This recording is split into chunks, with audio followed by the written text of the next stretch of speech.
Jude was enjoying the company of his friends on a Friday night in his basement. He had converted the concrete room into a man cave with darts, a TV, and even air conditioning. But this time would be different. After roughhousing a little too much, one of his friends knocked over a standing heater and chipped the wall. At first, Jude was annoyed, but then he saw it. Jude slowly approached the patch of wall that had been chipped away. But instead of rough flakes, he saw the smooth stone.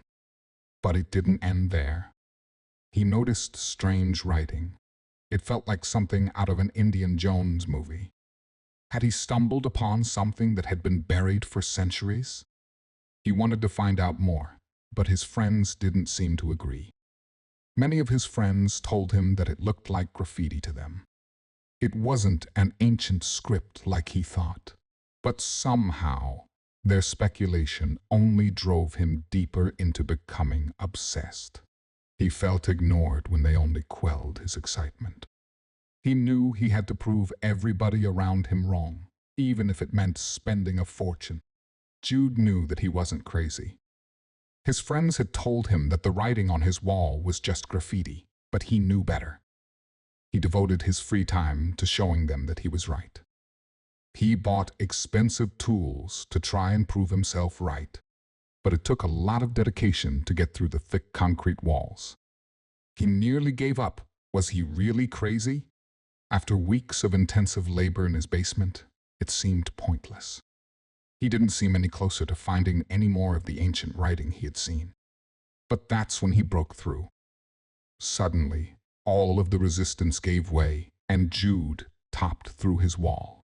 He landed on hard concrete shards and coughed his lungs out. But when he noticed where he had fallen, he knew his life had changed forever.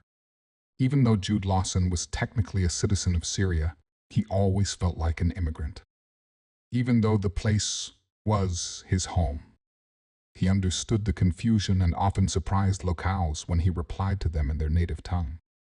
But he knew why he was different. It was of his father. Jude's father was a well-known, respected archaeologist. He had been to dig sites throughout the world before he decided to settle in Syria, but it was for one special reason. He was looking for something big but could never find it. While living in Syria, he found a distraction from his work, a woman who he later married. After their matrimony, Jude was born. He never thought it was strange having a white father, but it was for a lot of others. Still, Jude shrugged them off and continued his life as normal. He remembered his father always being cryptic about his research. After he became a family man, he gave up on his adventures. He still had all of his records in a dusty trunk. At the age of 22, Jude got the worst news of his life. His father passed away in his sleep at the age of 60. His world shattered, but at least he knew his father didn't suffer. His life went on as normal. He moved into a small house and tried moving on. Now a more confident 25-year-old. He hosted parties for his closest friends and got into all sorts of trouble. Jude decided to have a Friday night party after a long week of working his job in construction. The job was labor-intensive, but it had its perks. He had converted his concrete basement into a man cave with darts, a TV, and even air conditioning, all thanks to some of the tools from his job. He thought that his days of borrowing tools were over, but it was only the beginning, as he would find out once he found something amazing. Jude invited his friends around. It was a good night of shenanigans. But one of his friends decided to wrestle a little too hard, and it would end in damage to his room. But this time would be different. He had to face the box of his father's possessions. He didn't know he could do it. When his father died, Jude inherited a box of his possessions. There was a note on top that read, "For my son, maybe one day you'll find the thing that I spent years searching for." But Jude felt emotions rush through him. He put the box in a cupboard to collect dust and tried forgetting about it. He couldn't face that kind of emotional turmoil yet, but now he was forced to. Jude knew He had to confront the box if he wanted to find out more about the writing. He pulled the box of relics out and started sorting through it. That's when he found a letter from his father. He took a deep breath and decided to read through it. He knew that it would rip open old wounds, but there was more to it than just words on paper. He had a message for his son. "My darling son, I always saw the same spark of curiosity inside of you that I used to have when I was young. You need to nurture that curiosity and let it guide you. I never found the last relic I was looking for, but I found something better, a family. Remember to have adventures while you are young before you find the ultimate treasure." Jude's tears stained the paper. He knew what he had to do. Jude managed to find the old writing that he had remembered seeing. He looked through the notes, but got frustrated. There were no translations in any of the notes. This meant that he had no idea what the writing on his basement wall meant. But at least he now knew that it wasn't graffiti. Motivated, he pursued his new obsession. He borrowed expensive tools from his work to try and prove himself right. But it took a lot of dedication to get through the thick concrete walls. It wouldn't be an easy feat. The concrete walls that lined his basement were also the foundations of his house. This meant that they were extremely thick, but it also meant that he had to be very careful. Thankfully, working in construction, Jude found the blueprints to his house to see what parts of the basement were the foundations. He got home and rolled out the dusty plans. They seemed old, but that's when he noticed something peculiar about the plans. The wall where he found the ancient script seemed to show a gap there. Was this the clue he needed? When he wasn't at work, Jude was trying to figure out how to find out more about what was on the other side of his wall. Tools he was borrowing helped him break through most of the wall, now that he knew where the foundations were. But he had his doubts. Sometimes he wondered if he was doing anything, or just ruining his basement. No one else believed him.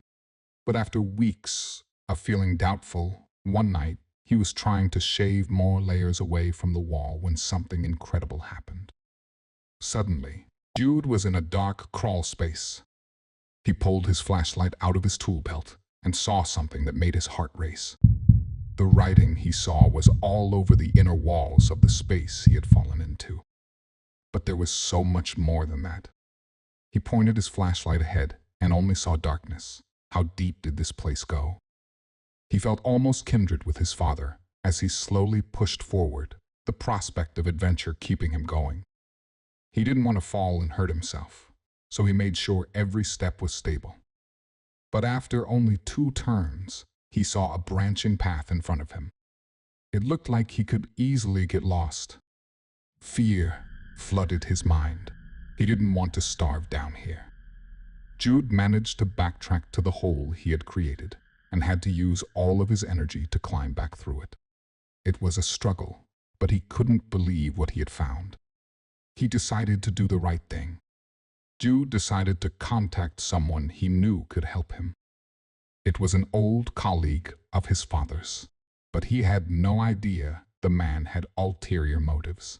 After getting off the phone with the old archaeologist, he told Jude that he'd arrive in the morning. That meant all he could do now was wait. 12 hours later, Jude woke up to a knock on his front door. He quickly got dressed. He expected to see the face of his father's old colleague, but his face turned to horror when he was confronted with the truth. When Jude opened his front door, he was face to face with a man who looked like some kind of authority figure. He introduced himself as Abraham Hassan, a representative of the Safeguarding the Heritage of Syria and Iraq project, or SHOSI for short. He told Jude that what he had stumbled upon was a part of Syria that they wanted to protect and conserve. Jude spoke with the representative for a while, until the colleague he had called finally arrived at the scene. He explained to Jude that he was obligated to call SHOSI because of the gravity of what he had found. But Jude still felt like he was in the dark. What had he really stumbled upon just meters from his basement? The representative explained that what he had found was possibly a lost city, a part of ancient Syria that was built over centuries ago. They had already found parts of the city in other areas, but none where Jude lived. It meant that they could learn a lot from the dig site, but what would happen to Jude's home? He was compensated for the value of his property by the government, and even allowed to help on the dig site because of his father's credentials. In order to protect the privacy of those depicted, some names, locations, and identifying characteristics have been changed and are products of the author's imagination.